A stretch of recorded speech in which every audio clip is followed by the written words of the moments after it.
Hollywood, California, the Lux Radio Theater presents Fred MacMurray and Madge Evans in Up Pops the Devil.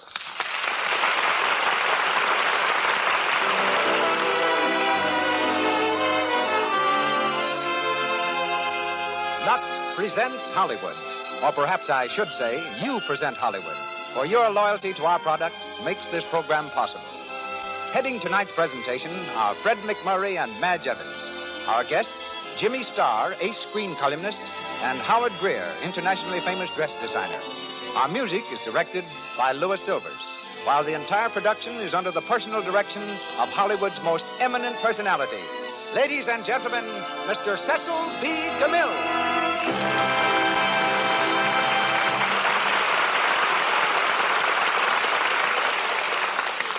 Greetings from Hollywood, ladies and gentlemen. For years, the motion picture business has had its unwritten laws, an invisible code authored by experience and enforced by tradition. For example, it's become almost dogma that if a film isn't an immediate success, it never will be.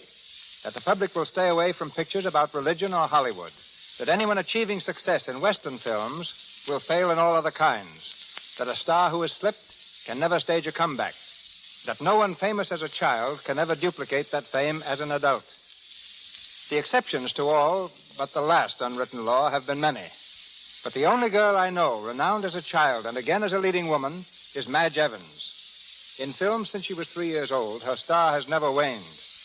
Though born of English parents, a world-famed artist not long ago termed her the typical American girl, which in her case means a girl with ash blonde hair and gray-green eyes who weighs 116 pounds, owns 3 dogs, and reads and walks for recreation. We hear Madge tonight as Anne Merrick, and Fred MacMurray as Steve, her husband. Fred is dividing his time these days between Paramount Studio, where he's playing opposite Carole Lombard in True Confession, and the home which he's recently purchased in Brentwood Heights. Give Fred some time off, and you're pretty sure to find him skeet shooting or improvising tunes on his old love, the saxophone. From the original New York cast come Janet McLeay as Luella May Carroll and John Marston as Gilbert Morrell. On to the play. The Lux Radio Theater presents Up Pops the Devil by Gilbert Hackett and Francis Goodrich, starring Fred MacMurray and Madge Evans.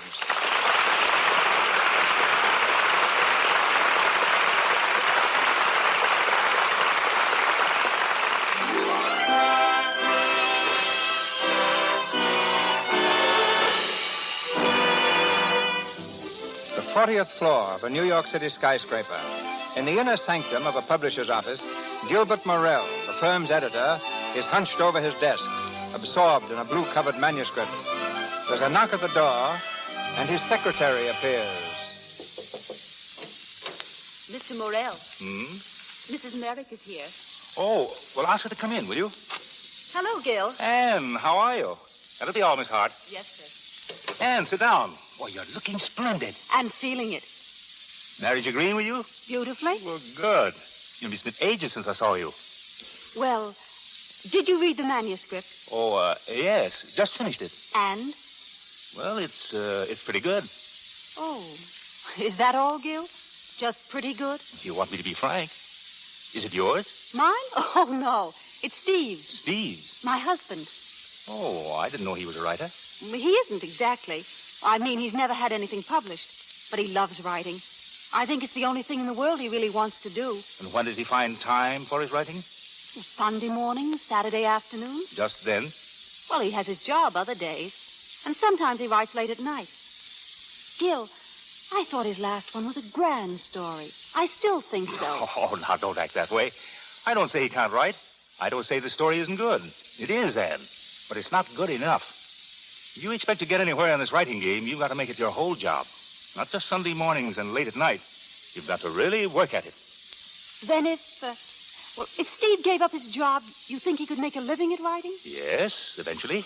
Just when is eventually? Oh, I should say in a year and a half. Maybe even a year. That's entirely up to him. Oh. I wish you'd tell him that. Me? We were going out tonight. It's our first anniversary, a celebration. Can you join us? Well, I don't know. Oh, we'd love to have you. And I know you'll like Steve. All right. Count me in. May I use your phone? Certainly. Steve ought to be in. It's Saturday. Where are you living? Oh, we've got a 2x4 apartment on 8th Street. Greenwich Village?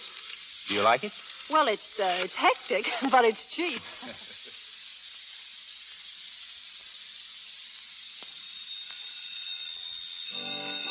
Love Edward. Hello, you can't. Hello? Hello, yes, this is Steve. Oh, hello, Ann. What? Danger, Oh, well, wait a minute. You do think so? Hey, take it easy, will you, Biney? Hello. Yes, that's the piano. It's Biney and George. They just dropped in. I said it's Biney and George. Hey, Biney, will you lay off a minute? Hello. Yeah, I said it's... Oh, hello, Ann. How are you? Yeah, that is, I was working until these two lease breakers came in. Only I like that guy. I'm insulted. Come on, Bonnie, let's go home. Not after that. I'm going to heckle him. Okay, darling. You coming right home? I'll hop in the cab then, huh? All right. Goodbye, darling. That's a fine thing. A couple of bosom pals drop in to congratulate a guy on his first anniversary, and what happens? You could die of thirst while he makes love to his wife. It's depressing. I'm sorry, George, but Saturday's my afternoon at the typewriter. You fellows should have let me know you were coming. How's the new novel, Steve? Rotten, thanks. I wrote a novel once, but I left it laying around the house, and my wife threw it out. She thought it was trash. Yeah, she was probably right. Right. The best things you ever wrote, George, were the movie reviews for the Examiner. Remember them? Yeah. The picture at the Circle Theater this week is first-rate entertainment. But the stage presentation, conceived and executed by Biney Hatfield, is truly a sight. Mm-hmm. The exit march was enjoyed by all. I miss those, George. You ought to go back to being a critic. Yeah. I ought to go back to being something. Hey, look, fellas, I hate to bust up the reminiscences, but Ann and I were figuring on a little celebration, and...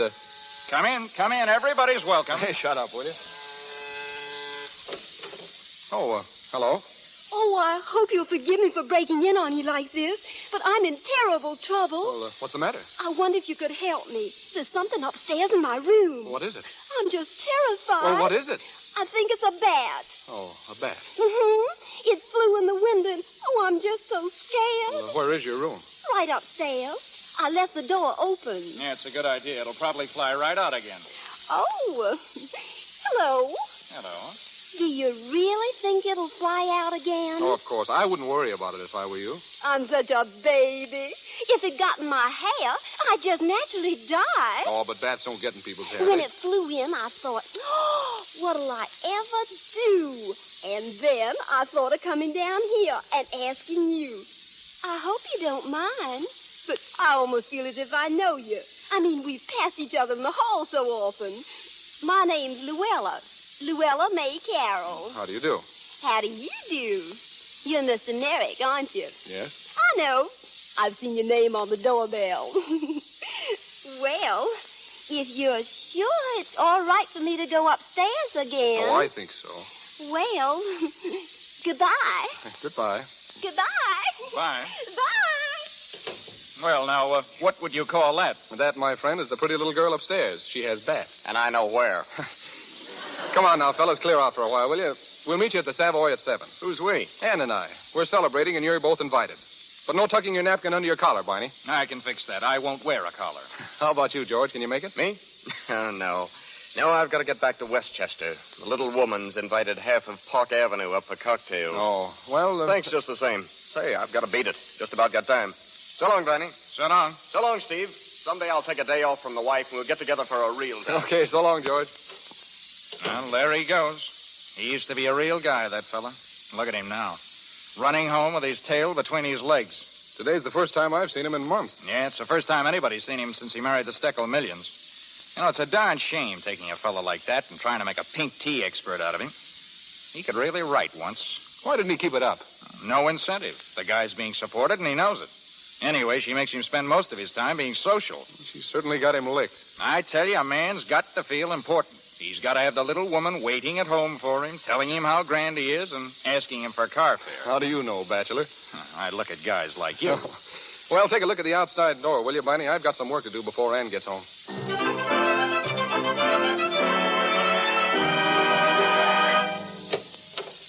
Steve, are you home? Here. Oh, hello, darling. I was just getting dressed. Hello, darling. Did you get my present this morning? Swell, just what I needed. Did you get mine? No, not yet. Oh, that's right. I only bought it this afternoon. Oh, well, I guess that's why. Here you are. Plush box and everything. Oh, Steve, you didn't. Go on, take a look. Oh, Steve, it's... It's a bracelet. Oh, it's beautiful. Do you like it? Like it? Oh, but you shouldn't have spent so much money. Oh, what's the difference? I'm going to be a rich and famous author someday. Quick, give us a kiss. Look at your mouth. What's the matter? Have I got too much rouge on? You have now. Give me a handkerchief. I thought you'd be all dressed, darling. No, 3 shakes. Oh, Viney's coming along. Oh, is he? Yeah, I invited him. I had to get rid of him this afternoon. But I invited someone, too. Gilbert Morrell. Morrell? Oh, the publisher? I sent your manuscript to him. Well, say, he's important. What did he say? He wants to speak to you at dinner. You know, you had your nerve to send my stuff to him. Oh, it was all right. I used to know him years ago. Oh. I think he was my first love. A real schoolgirl crush. Oh, yeah? Am I supposed to be jealous? Mm-hmm. Terribly. Well, I am. Hurry, darling. We can't keep him waiting.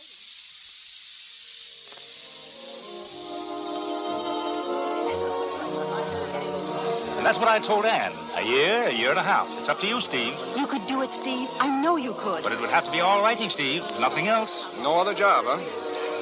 Well, thanks, Doctor. I feel much better. Let's forget the whole thing. Oh, Steve, that's childish. Now, darling, let's not talk about it. You know you don't want to stick at that filthy job you have now. Did I ever say that? No, but I know. Now, will you be a good little wench and shut up? I don't know what's the matter with you. Well, there isn't anything the matter with me except that I'm too smart and I have a good appetite. What do you suppose we'd live on while I was learning to be a writer? We'd get along. Well, don't you know someone who could stake you? No, my friends are almost as poor as I am. Steve, you're impossible. Well, so's the whole idea. You know very well that I could... Could what? Nothing. Viney, dance with me, will you? Sure. This is what you get for arguing, Steve. I'm dancing with a missus. Keep your toes in, Anne. Not bad. Not bad at all, Anne. Oh, I was always light on my feet. As a matter of fact, I took dancing lessons for years, Viney. My teachers all said I was terrific. You didn't know that, did you? Sounds like a build-up. It is, Viney. Yeah? What for? I'm angling for a job in the stage show at the Circle. Yeah, sure. I mean it, Viney. Go on. You wouldn't want that. Why not? You wouldn't work in a chorus. What's wrong with it? Well, it's too hard. Hard? Yeah.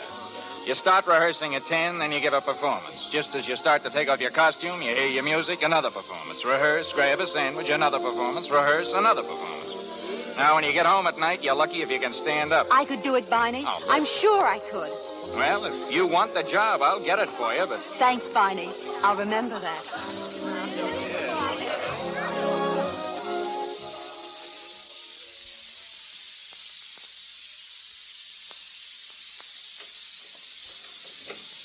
Watch out for the footstool, honey. Oh, well, it's small, but it's home. Turn on the lights, huh? Here, I'll take your wrap. Thanks. I still say you're going to write a grand book someday, Steve. My best critic and severest friend. He's nice, isn't he? Gilbert, I mean. Swell. I used to be crazy about him. I still think he's pretty grand. Whoa. He said such nice things about you. He said you could write. And now I want to tell you something. Oh, going to work on me again, huh? Yes. Darling, are you still happy? You know I am. They say the first year is the hardest. Can you believe it's a year? Seems like 10. What? I mean 7. What? Well, 2 weeks, but you're getting it for a bargain. This is the day we were going to decide things. Yes. Any complaints? Plenty. What? Well, you never ask me where I've been. You're not jealous. You don't nag. And above all, you look too pretty in the morning. I'll make a note of that. Must nag, mustn't look pretty. But in spite of that, I'm hooked for life. Have you any complaints? Yes, one. Shoot. I want you to do what Gilbert says. Give up your job. Now, Anne. I want you to write. I don't want anything but you. Now you don't, but... Now and forever. Anne, this is the first time I've ever been happy in my life. This is the first time I've ever had a real home, anyone I cared for, anyone I wanted to take care of. And I'm not going to throw it away on a chance. But, Steve... Now, it's all set. We've had a year. We're still on speaking terms. We're going on. Steve, don't you see? You're going to hate me if I keep you from your writing. I couldn't hate you. You will someday, after this magic is gone. It won't ever go. It's because of me you won't do it, isn't it? You know, I just thought of something. What? You've got the loveliest mouth. Answer me, Steve. What? It's because of me you won't give up your job. Because I'm dependent on you. Well, yes. Then I'll have to leave you. I'd like to see you try it. Hey, what goes on? Who are you calling? A very dear friend of mine, darling.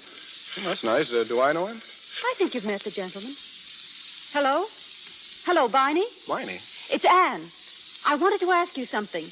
Did you mean that about the job at the circle? Say, let's not do these things tonight. I'm tired. Of Let's go to course bed. I wanted, or I wouldn't be calling you. You don't want that job. I can have it? Hooray. When do you want me to report? Tomorrow morning, 9:30. Oh, Viney, you're a darling. I'll be there at 9:30. You'll never get up that Wait early. a minute. Viney, how much does that job pay? What? I'll be there at 9. Goodbye. How the heck you will. Steve, it's wonderful. Do you know what that job pays? $50 a week. And Viney says it's definite, and it'll go on week after week. Anne, do you really want to do it? Why, of course I do. Then you can give up your job. My job?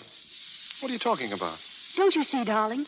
I can support you. What? If we cut out all the parties, we can easily live on that, Steve. Just until you finish the book. Why, it's a perfect solution. Are you serious? Of course I am. Now, you listen to me. I think it's great of you to think of this thing, but I won't let you do it. Why not? Well, it's impossible. What the... I don't want to write. We're happy. Look here, Steve. You're just discouraged because Gilbert turned down the book. I'm not discouraged. I'll write. This is your chance. Will you take it? No. All right, then. We said we'd separate after a year if we weren't satisfied. I'm not satisfied. Say, what's the matter with you? I mean it, Steve. You mean if I don't quit my job, sit back and let you do the work, you'll leave me? Yes. I couldn't do it. I can't have you supporting me. Well, then I'm lending you the money. Is that better? Sounds better. Will you do it? It won't be long, not more than a year. A year? I could write 4 books in a year. Then prove it. All right, I will. It's all set? Now, wait a minute. It's all set. All right. When do we start? Tomorrow. Here's your first loan to bind the bargain. What's that for? Household money? Household money? That's your job now. Well, I'm going to bed. I've got to get up at 8. You'd better come, too. You've got to get up at 7 and get my breakfast. Oh, yeah? Oh, no.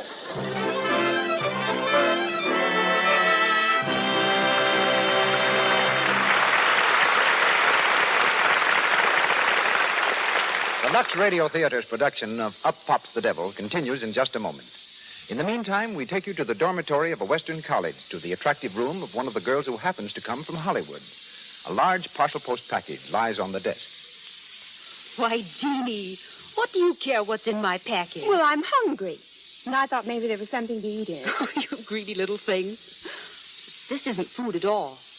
It's something to wear. Well, next to food, I like clothes. Come on, open it and let me see. Oh, all right. But you open it if you want to. Oh, Marcia, look. It's some new undies. Oh. See, they're lovely. I never saw anything so beautiful. I didn't expect these. Why, they're just like those of Mother's I like so well. And look, there's something else tucked down here in the box. A big package of Lux Flakes. Uh-huh. Isn't that a surprise? Oh, no, not exactly. Mother always sends Lux along with anything special, just to be sure it gets the care it deserves. She doesn't realize how fussy I am about always having Lux on hand to protect my undies and sweaters and things. Well, why should you worry? You never wear your things out, and anyway, you have so many. Oh, Jeannie, don't be silly. I want to keep my things nice looking just as long as I can. That's why I always Lux them. Well, these things are so exquisite, I'd be afraid to wash them at all. But haven't you heard the slogan, anything safe in water is safe in Lux? Mother says that's because Lux Flakes haven't any harmful alkali. When you come to Hollywood, you can ask her. She'd love to tell you all about it. Mr. DeMille takes us back to our play. We continue with Up Pops the Devil, starring Fred MacMurray and Madge Evans.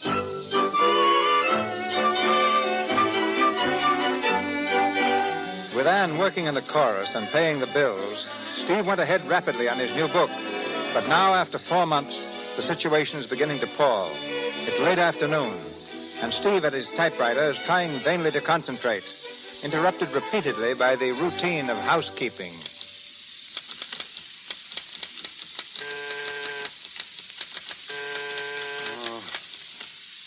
Who is it? Laundry. Laundry, will bring it in. Evening, Mr. Merrick. Hello. Just leave it there, will you? Say, it's about time you came. I've been waiting for a shirt since Thursday. Well, I was up here this afternoon and there was nobody home. Well, why didn't you leave it? The other fellow always did. Yeah, that's why he got fired. Too easy. Didn't collect the bills. Say, you smell something burning? Oh, holy cats, it's the dinner. Wait a minute. You cooking?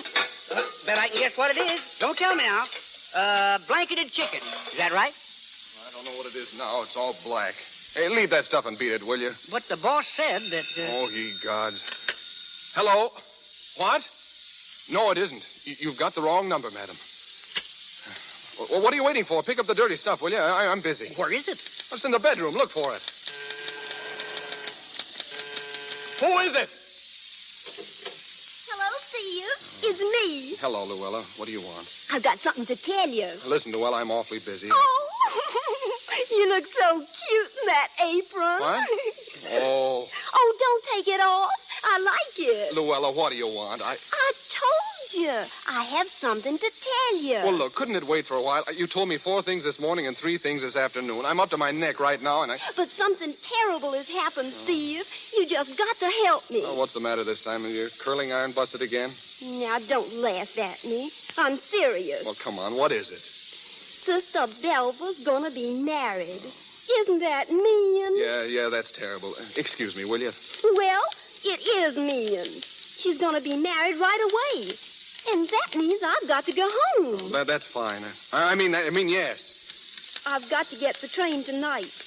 That's what's so awful. Steve, what must I do? Well, what do you mean? Well, how do I get my ticket? Oh, that's easy. There's a man at the station who sells them. Could you come with me? I'm sorry, Luella, but I couldn't make it now. I'm as busy as a dickens. Oh, Steve, you never do anything I ask you to. You never take me anywhere. Now, Luella, please, can't you see I'm busy? Oh, all right. Should I come back later? Yeah, do that. Goodbye, Luella. Goodbye. See you later. Yeah, I guess this is stuff you mean. Huh? Why, the dirty laundry. Is this it? Oh, yes, that's it. Leave the clean stuff by the door. Sorry, mister. I got orders not to leave this laundry until you pay what you owe. Oh, yeah, I owe you a couple of bucks. $10.25. What? Why, you ain't paid a cent in a month. Oh, all right. Come back tomorrow. Sure. I'll bring the laundry back then, too. Oh, hey, wait a minute. Leave me one shirt, will you? And have 'em fire me? Mm-mm. So long. So long, Shylock. Oh. Hello. No, madam. No, madam. I've told you 7 times this is not Jake's Delicatessen store. Oh. Go away! Go away!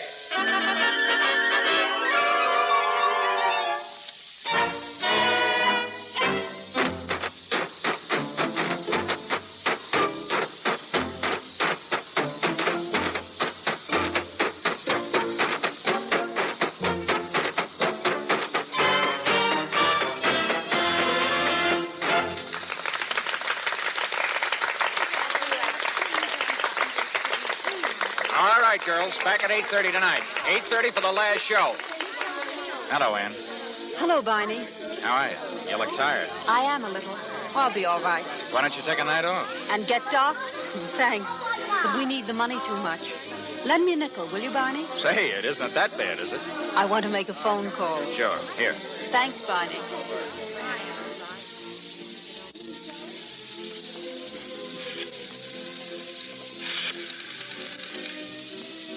Hello? Is this Dr. Coyle's office? Dr. Coyle, please. Hello? This is Mrs. Merrick again, Doctor. Just about the same.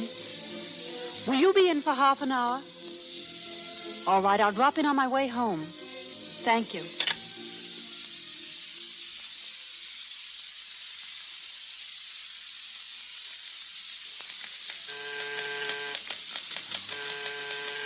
Who is it? It's Anne. Oh. I forgot my key. How are you, darling? All right, I guess. What's the matter? I ruined the dinner, that's all. Again? Huh? What'd you say? Nothing. I don't care about dinner anyway. What's wrong with you? I'm all right. You don't look well. Oh, I'm just tired. Oh, I'm a dirty swine. Here, you've been working all day. You come home tired and the dinner's spoiled. It doesn't matter. All I want is coffee. How did your work go today? Oh, fine. I worked hard. That's grand. Everything's going along all right now. I'm glad. I'm such a fool. I get so terribly anxious, Steve. Oh, why? Well, I want you to finish this. Gee, I'm going to. Soon? Sure, I'm shooting right ahead now. Where is your work? Oh, never mind about that. Come over here and... Steve, What? Is this all you've done? One page? Oh, holy cats, yes, that's all I've done. Why did you lie to me? Because I'm so tired of arguments. Did you try? Did you ever sit down and try to write? Yes, I've tried. Trying doesn't get you anywhere. Oh, Steve, what's the matter? I'm in a rut. I never go anywhere. I never see anybody. I just stick around here all day. You said before you couldn't write because you had no time. You had a job. People kept dropping in. Now you've got nothing but time. And still you can't write. Well, I'm dull. No man can write when he's dull. What do you want to do? I don't know. If I knew, I'd do it. Darling, do you know, you didn't kiss me when I came in. Yeah, I know. This whole business has gotten under my skin the last few weeks. It's made it impossible for me to be close to you. Is that it? I just wondered, because I haven't changed. I still want you. Oh, Anne. I'm sorry I spoiled your dinner. I wasn't hungry. I'm just an egg. You're a swell egg. You know, if you could get a night off, maybe we could go someplace. Couldn't you take one night off? No, I mustn't. Well, you said the other girls did. Yes, but they docked them for it. Well, they couldn't dock you. You've just been paid today. Oh, don't worry. They take it out of next week. No, I'll go back to the factory. Hey, look. How about me calling for you at the stage door tonight? You pretend you don't know me, and I'll pick you up, huh? Oh, darling. You'd better spend that time working. Well, all right. Oh, Anne, could you let me have $10 tonight? $10? Yeah. That's a lot of money, Steve. I know. Well, take it out of the household money. There isn't any. Oh, don't be silly. I put $28 behind the clock last Saturday. Where did it go? Well, the milk bill, the butcher, the grocer, and the laundryman, and... Listen, will you let me have $10? What do you want it for? If I could only have some money without having to account for it, I'm only borrowing it. But we're spending more money than we make, Steve. We've always spent more than we make, and we're still alive, aren't we? I think the best plan is for me to keep the money and pay the bills. Where do I come in? Well, I'll give you an allowance. Oh. And how much were you planning to give me? Well, do you think $7 a week would be all right? $7? Don't you think that's too much? Well, then would $5 do? Good Lord, $5 a week. Well, Steve, we're both working for the same thing, aren't we? You know everything I have is yours. Then give me $10. What for? Oh, for Pete's sake. Here it is. I don't want it. That's childish. Well, let's not talk about it. All right, it's there on the table. I've got to go. Anne, what time are you coming home tonight? Right after the show, of course. Why? You were late last night. Gil turned up. That's a habit of his, isn't it? I notice he doesn't turn up down here. He doesn't want to interrupt your work. My work. A lot he cares about that. Oh, darling, please. He's crazy about the first chapters you sent him. Yeah, he must be. Steve, what makes you act this way? Oh, I'm sorry. I don't know what to... Where'd you go? Out for a sandwich and then to his place. Alone? Should I have had a chaperone? If it's just the same to you, I wish you wouldn't. A little over a year ago, you wouldn't have said that, Steve. Well, we weren't married then. You're my wife now. Oh, I see. Well, I need some diversion after working. Work? You call that work? You try hanging around this place all day, never going anywhere, never seeing anyone. Seems to me Luella's here enough, keeping you from your work. What? Does she know how things are? What do you mean? That I'm working so you can stay home and write? Of course she doesn't. Then I'll tell her. What are you trying to do? That girl doesn't mean a thing to me. You know that. But she's the one person left who doesn't know I'm being supported. Can't you leave me one person who's got some respect for me, even if it's only someone I pass in the hall? You made me a fool before everyone else. Made a fool of you? I'm just trying to make you amount to something. Stevie, won't you please take me to the... Oh. Hello, Luella. Anything I can do for you? I just wanted to ask Steve something. I'm such a baby. I don't know what I'd do without him. And I've got to go home tonight. Back to Villeport. Sister Belva's being married. How nice. Couldn't you come to the station with me, Sears? I'm sorry, Luella. I told you. Just to the ticket office. Those men are always so cross. I'm afraid he can't. Steve's got to work tonight. His publisher is waiting for him to finish his book. Oh. Wait a minute. I think it would be fine, Luella. What? I'd be delighted to do it for you. Oh, I see. Well, I've got to go. Good night, Steve. You'll find your allowance on the table. Good night. Allowance? What did she Shut need? up. see you. All right, I'm sorry. Let me alone, will you? I'm sorry, too. I guess I've kept you from your work lots of times. Thank you. And goodbye. Goodbye. Wait. You're not going yet. Oh, I must. You're not. I haven't got my reservation yet. Well, forget it. I'll see that you get your ticket, and I'll put you on your train. Oh, Stevie, could you? Of course I could. But first of all, we're going out on a party, a grand farewell party. What do you think of that? Oh, that'd be marvelous.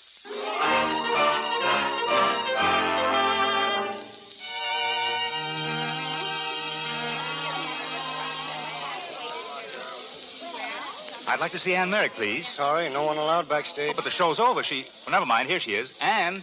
Oh, Gil. I got your message. Anything wrong? Oh, I don't know whether it's wrong or right. Let's get out of here. Hungry?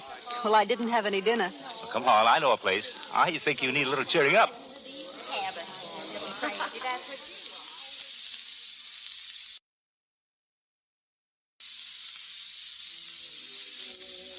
That's the story, Gil. Oh, I shouldn't have done it, I guess. He's probably sore at me. I can't blame him much. Well, I'm afraid this arrangement is getting under his skin. You know, Steve's always been on his own, done as he pleased. And now that he has to account for everything... Up pops the devil. Yes, it's too bad. I don't know if I should tell you this. Steve asked me for an advance last week. He did? It was okay. But when he heard it had to come out of my own pocket, he turned it down. Gil, that's the sort of thing that scares me. I give him money, and not for everything. What does he do with it? Every cent counts now. Anne, if you're hard up... Oh, wait. You haven't heard my news. Don't laugh too loud, Gil. But I'm going to have a baby. Anne. Oh, that's swell. Oh, that's grand. I just heard the glad tidings this evening. It sort of knocked me for a loop. Does Steve know? No. I'd like to see his face when you tell him. But I'm not going to tell him. Not yet. But it's the thing he needs. Why, it'll make him feel like $1 million. Oh, no, I don't want him to feel any responsibility. He'd think he had to go back to his job, give up his writing. I don't want that. I can go on helping Steve, and I'm going to do it. Don't you go and tell him. I won't tell him. But there's one thing I'm going to insist on if I'm to be a party to this. Now, I'm not going to have you worried about money. I'm going to give you a check. I know, Gil. Just so that if you don't feel like dancing, you can quit. But I couldn't take your money, Gil. Well, we'll call it a loan then. And we'll take it out on Steve, just as soon as we make him a rich and successful author. Well? All right. That's a good girl. Oh, you're swell, Gil. You know, I rather like the idea of having a baby. Now I'm getting used to it. Why, of course you do. I wonder what Steve will say when I... Well, what's the matter? Don't look now, Gil. But he's here. Who is? Steve, over there in the corner. He's entertaining our dear little friend from upstairs. Anne. So that's where the money goes. Anne, stop it. He's taking her out on my money. Don't be silly, Anne. Sit down. I'm going to speak to him. Anne, come here. Oh, Stevie, you're just so funny. Hello, Steve. Oh, hello? Hello, Gil. Hello, Steve. Sit down. I thought you were home working, Steve. I was. I'm not now. Is this what you wanted the $10 for? Anne, please. Luella, Steve's taken you around a lot, hasn't he? Why, no. And now he's bought your supper. Yes, but... Well, let me tell you this. Every time he took you out, I paid for it. Shut up. And when he gave you this supper, I paid for it. I've worked hard to get that money. Shut up. I won't shut up. I wanted you to tell her, but you wouldn't. It's the truth. She ought to know it. Then go on, tell her. Tell everybody. She's supporting me, Luella. She buys my clothes. She buys my food. She pays the rent. Now everybody knows it. Are you satisfied? Stevie, come back. Wait. Anne, you shouldn't have. I don't care. It was the truth. I don't care.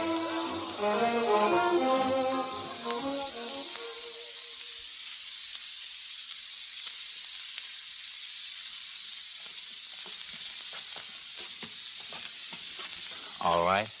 All right. Thanks for bringing me home, Gil. Good night. I'll call you in the morning. Steve. Oh, I'm glad you're here.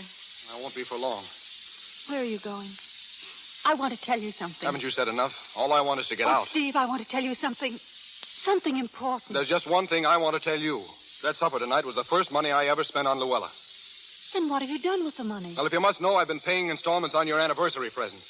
When I bought that bracelet, I didn't know I wasn't going to have any money of my own. That's why I didn't tell you. I didn't want you to know you were paying for your own present.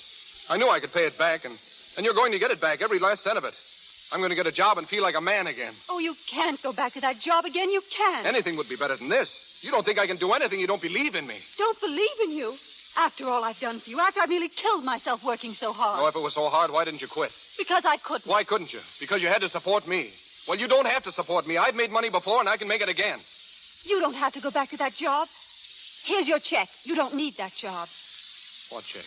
Well, it's an advance on your work. Gilbert gave it to me tonight. Here. Yeah? He wouldn't give it to me. I asked him. He said any money would have to come out of his own pocket. Steve, I want to tell you something. You think I'm a fool? This check is made out to you. What do you mean? It isn't for me, for my work. He gave it to you. Girlhood crush, huh? Get out. You were up at his place. You've been sneaking out with him every night. Get out. I'm making the money. This is my place. And if you don't like what I'm doing, you can get out. Yeah, that's swell. Go on back to your job. Be a nobody all your life. A nobody? A nobody? That's what I've been for 4 months. Cooking, sweeping, answering bells, having to beg you for every nickel. That's what I've been, a nobody. And I'm sick and tired of the whole business. We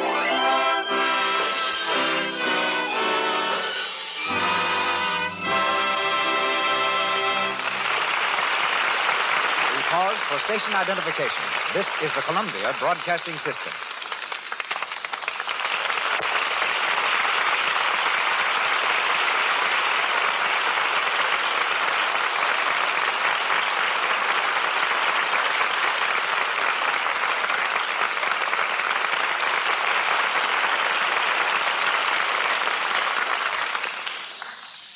Pausing between scenes of Up Pops the Devil, our trip to backstage Hollywood finds us meeting Jimmy Starr.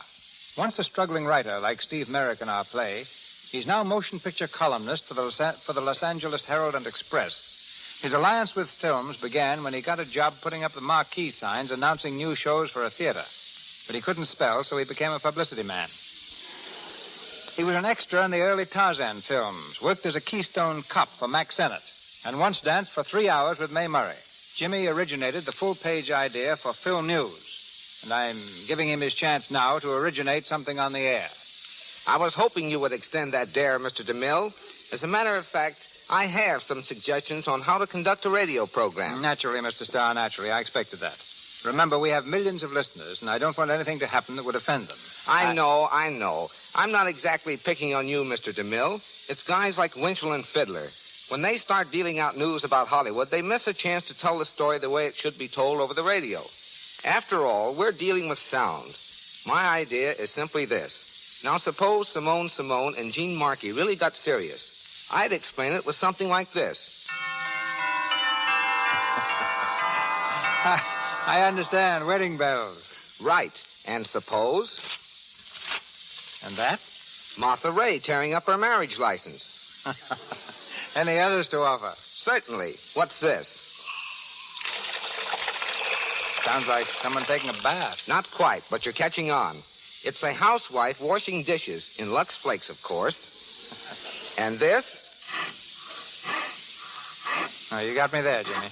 Well, that's the sound made by the hands of another housewife when she runs them over her husband's face. Rough and cracked, you see. She doesn't use Lux Flakes for washing dishes, poor woman. She's been using some other soap with that harmful alkali in it. I thought that maybe the husband needed to shave. Oh, no. The hands of the same lady on the same husband sound like this when she uses Lux. As smooth and as soft as a song. Even a columnist knows that. Now, here's an easy one. Very simple. That woman just dropped the dishes she was washing. Wrong again. That's Loopy Valet and Johnny Weissmuller spending a quiet evening at home. Clever, Mr. Starr.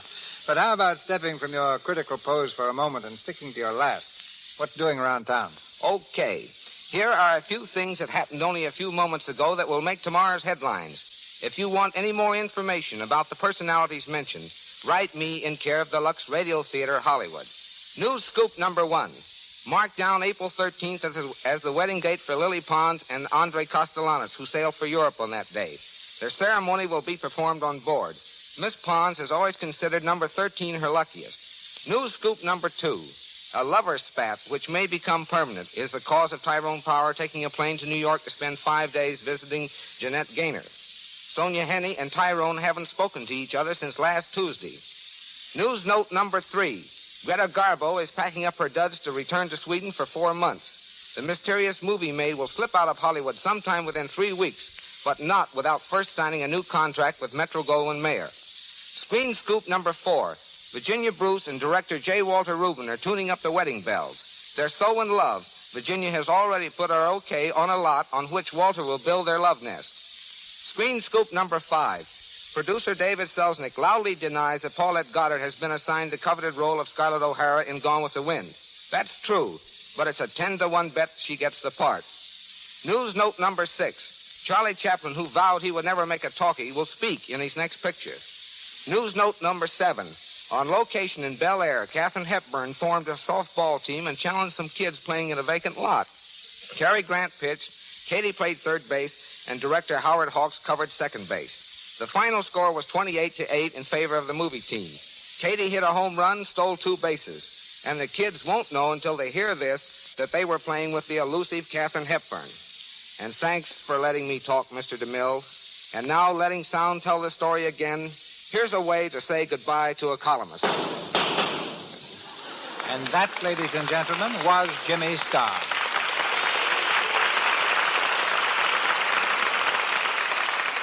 And now back to Fred MacMurray and Madge Evans and Up Pops the Devil.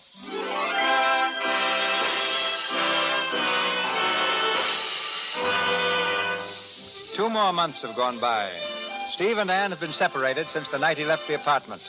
But now Anne is planning to see him again, once again, to settle the matter of their divorce. In Gilbert's office, she sits twisting her handkerchief and glancing frequently at the clock. Where are you meeting him? At the Park Crescent. We're having lunch. Would you like to come, Gil? Good Lord, no. Well, what's the matter? Are you scared? Well, not exactly, but I wish it were over. You haven't heard from him at all? No, just those weekly money orders. He sent me another this morning, $100. I wish he wouldn't do things like that. I'm trying to dislike him. His war debt. He said he'd pay it all back to me. You've quite a collection. What are you going to talk about at lunch? The divorce. He doesn't know anything about it yet. Will you tell him you're going to marry me? Yes. And when are you going to tell me? Oh, Gil, you're a darling. But I couldn't marry you. You're still in love with him, aren't you? I tell you, I hate him. The only thing we're going to discuss is the lawyer's instructions. But you might want to tell him about the baby. I'll never do that. But it isn't right not to tell him. Gil, please. I know what I'm doing. I hope so, Anne.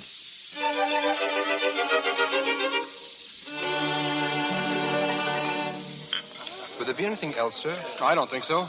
Anne? Nothing, thanks. Yes, ma'am. Well, enjoy the lunch? Yes, thank you. I hear you're not at the Circle anymore. No, I left a few weeks ago. I was glad when you sent for me. I'd have sent for you sooner if I'd known where you were. Was there anything special you wanted to see me about? Yes. It's about the divorce. Divorce? What divorce? Ours. I went to see a lawyer. Wait a minute. What is it? Do you mean this? Yes, Steve. A lawyer? Well, Anne, how could you go to a lawyer? What did you expect me to do? Well, it's just you and me. What's between us is nobody's business. Unfortunately, when we got married, it became the state's business. Anne, this is you and me. You can't act like this. It's a shame, isn't it? So much easier just walking out. Can't we settle it between ourselves? Well, we could have if we hadn't been such fools as to have gotten married. Well, it wasn't marriage that made us unhappy. It was me. I'm sorry, Steve. I lost my sense of importance. I couldn't write. I couldn't do anything. You could fight, though. Oh, of course I could fight. I was just trying to convince myself I was somebody. I had to fight. Can't you see that? It didn't matter about what. It did to me. And... Well, I guess that's all. And you're leaving me for something I said when I was so mad I couldn't see straight. Listen, Anne, you're my whole life. I haven't anything but you. These 2 months I've been so lonely for you, I could hardly go on. I telephoned you again and again, pretending it was the wrong number just so I could hear you say hello. And then I came to your stage door and followed you. I wanted you so terribly. But I couldn't come back. I had to get on my feet first. And I haven't done so badly, have I? 2 stories accepted, and now I'll finish the book and... Oh, Anne, look at me. What's the use of all this? I'm going. Telephone Gil about the divorce. He'll tell you all about it. Anne, are you going to marry Gil? Yes, Steve. see. All right. You can come up to the apartment and get your things anytime. Oh, thanks. I guess there's nothing there I want very much, no.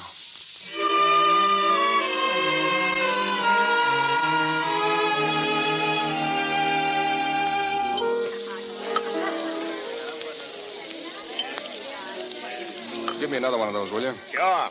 Hey, Steve. How are you? Oh, hello, Barney. Where you been hiding? I've been around. Yeah? Funny I haven't seen you. I just came from the apartment. Went up to see Ann. Oh, yes? I haven't seen her since she quit the show. She got another job, Barney? Huh? I don't think so. What'd she quit for, then? Huh? I say, why'd she quit the show? Don't you know? Well, how should I know? If you don't know, I don't know. How was she, Barney? Okay. Gil Morrell was up, too, for a while. Yeah? He came to say goodbye. Yeah, to who? Say, what is this? To Ann. To Ann? Yeah, Morrell's going to Europe for a couple of years. You're crazy. How do you like that? I'm crazy. You mean he's really going? If he isn't, he's an awful liar. Alone? I guess so. Why? Let me out of here. Hey, where are you going? So long, Barney. Hey, what's the matter with you? I'm crazy. Hey!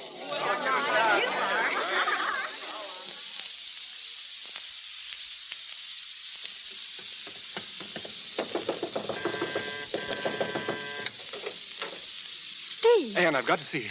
Not now, Steve. I've got to. How do you like it, Mama? Well, it seems real nice to me. Who are those people out in the kitchen? Please, Steve, they've come to rent the apartment. Rent the apartment?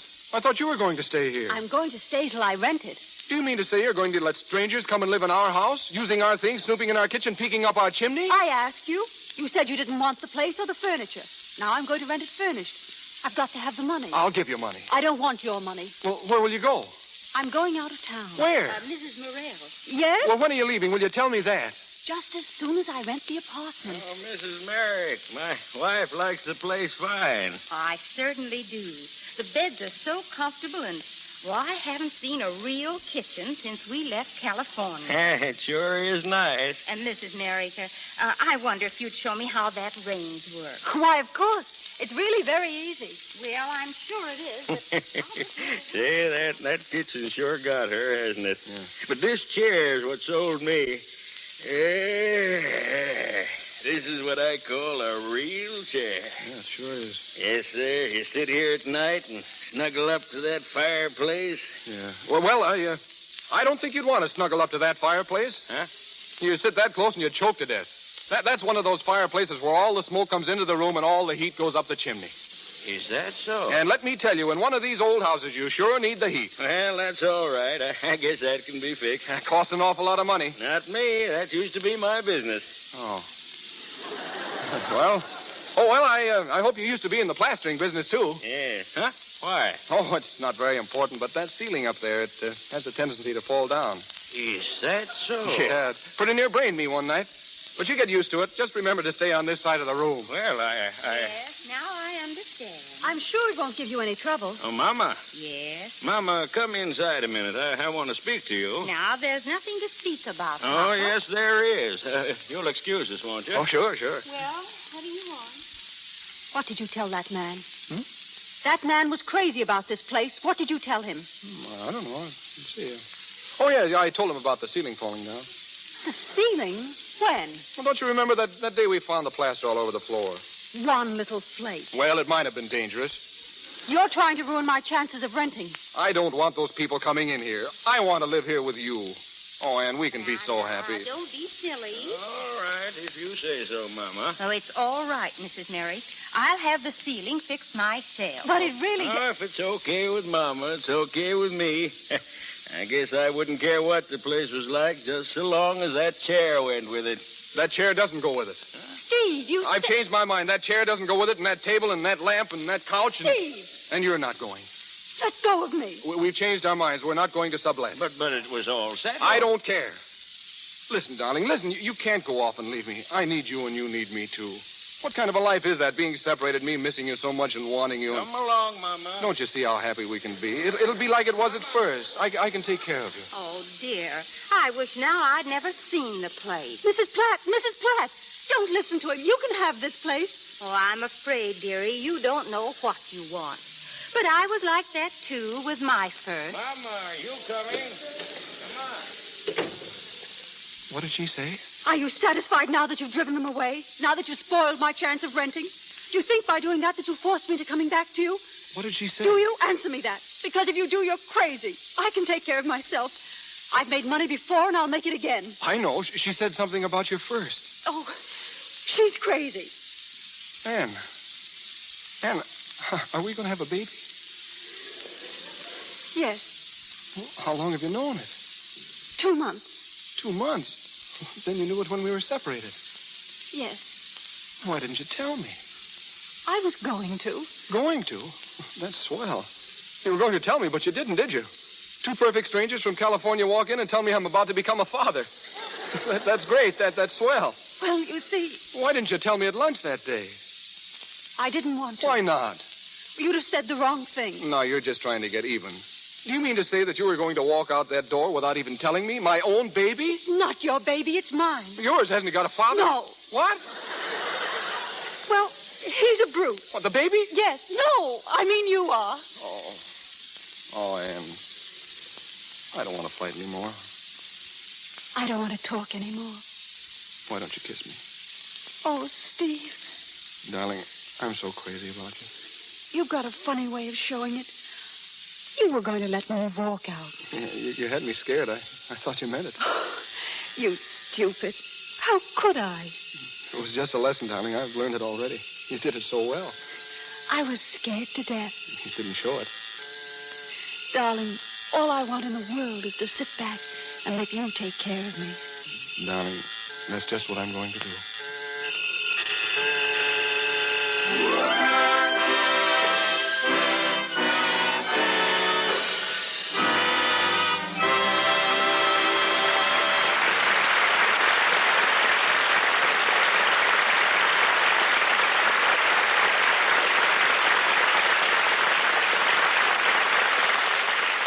Up Pops the Devil is ended, but our stars pop up again a little later. Now a moment with Howard Greer, owner of one of the most exclusive dress shops in the film capital. If he'd not been a machine gun corporal during the World War, he wouldn't be here tonight talking about clothes. When the war ended, he took the first job he could get. It was with Paul Poiret, the famous French designer. And today, the ex-machine gunner ranks among the world's foremost stylists. Mr. Greer's clientele has included practically every Hollywood star since the days when Clara Bow was popularizing the third-person neuter and Norma Shearer was making cowboy films. Prior to opening his shop, Mr. Greer worked for me, and I was never sure whether it was because or in spite of me that he left pictures for his own business. The truth of the matter, Mr. DeMille, is simply this. I'd much rather make clothes for off-screen wear because private clothes provide the advantage of an added dimension. Once in a while, I do get caught in a picture, however. At the moment, I'm making the clothes Katharine Hepburn will wear in her next film. What do you think, Howard, is your most original contribution in designing costumes? Well, back in the days when sound first came in, dresses made out of taffetas and beaded materials made so much noise they interfered with the dialogue. So I took a chance, designed an evening dress out of wool. And no one was more surprised than I when, 6 months later, Paris came out with a complete line of woolen evening gowns. Today, however, sound has been so perfected that we can use all types of materials without encountering any trouble at all. Well, the current issue of Life magazine, showing the popularity of white fox furs, is another proof of your ability to set styles. The present popularity of white fox is practically the result of a panic. A few years ago, when silver fox was dominating styles, a wholesale fur company found itself stuck with thousands of white fox skins. They offered me all I could use on dresses to divert some interest from silver to white and dyed fox. Previously, furs had been used only as collars, cuffs, and trimming. I used the skins intact as sleeves. Again, Paris followed. At the moment, both white and silver fox are very much in favor. Incidentally, the first suit showing silver fox sleeves is one I happened to make for Tallulah Bankhead to wear in her play Reflected Glory. So maybe Miss Bankhead really started the present fur-sleeve vogue. For women who want to learn what's going to be worn and how they can apply those ideas to themselves, I know of no better school than the screen.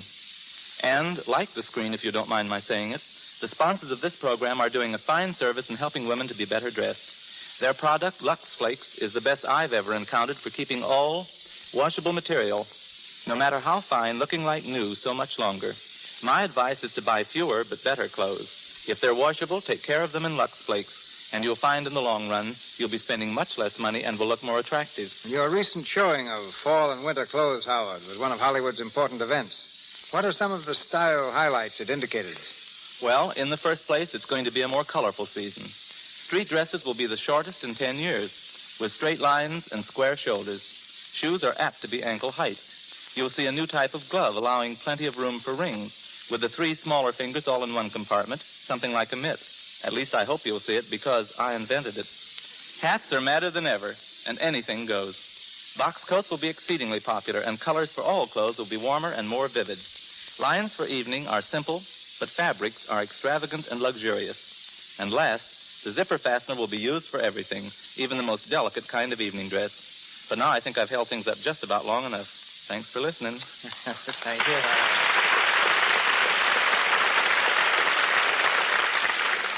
While most people go to the city to work and to the mountains for a vacation, Fred MacMurray and Madge Evans have just done the opposite. Madge returned last week from a nice, quiet rest in New York.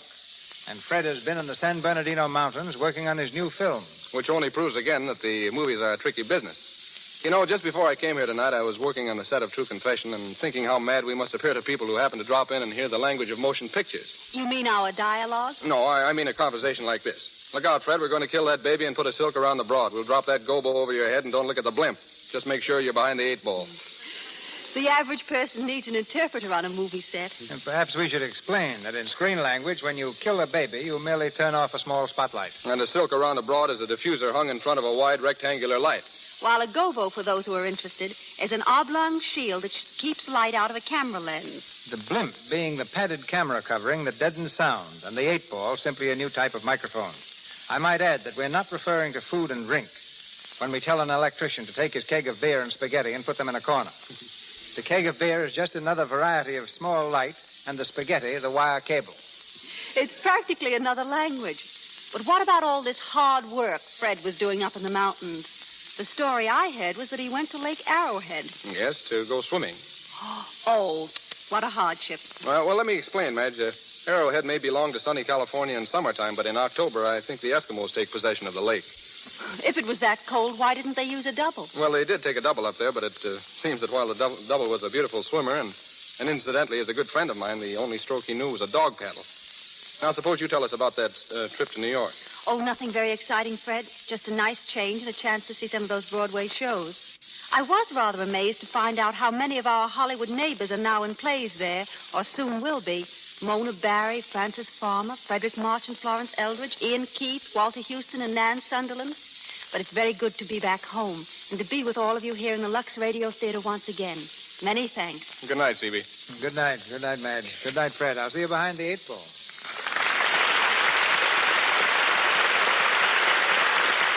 Thank you, Fred MacMurray and Madge Evans. Ladies and gentlemen, this is your announcer, Melville Ruick. Mr. DeMille returns in a moment with great news concerning next week's program. Mr. MacMurray and Mr. DeMille appeared through courtesy of Paramount Studios. Charles Tannen, heard as Barney Hatfield, and Louis Silvers are from 20th Century Fox, where the latter was in charge of music for Lancer Spy. Also in tonight's cast were Frank Nelson as George Kent, Dink Trout as laundryman, Marie Hammond as Mrs. Platt, Lou Merrill as Mr. Platt, Ann Morrison as secretary, and Robert Whitney as head waiter. And now, our producer. Next Monday night, one of the finest actors the screen has ever known comes to the Lux Radio Theater. Most of us, I'm sure, recall his brilliant performance for us last season in Men in White, and more recently on the screen in Captains Courageous. His name, Spencer Tracy. He stars for us in the celebrated story by Sinclair Lewis that became a national bestseller and a box office triumph as a motion picture, Arrowsmith. In it, Mr. Tracy plays the part of a modern microbe hunter, struggling to be true to both his wife and science. And starring with Mr. Tracy will be Miss Fay Ray.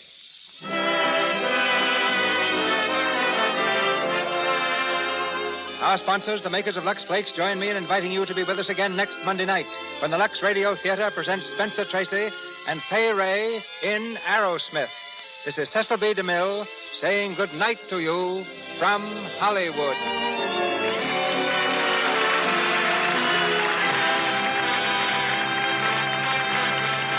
Our play tonight was from the original by Albert Hackett and Francis Goodrich. Danger, Love at Work, and Loveliness of You, heard during tonight's performance, were from You Can't Have Everything. This is the Columbia Broadcasting System.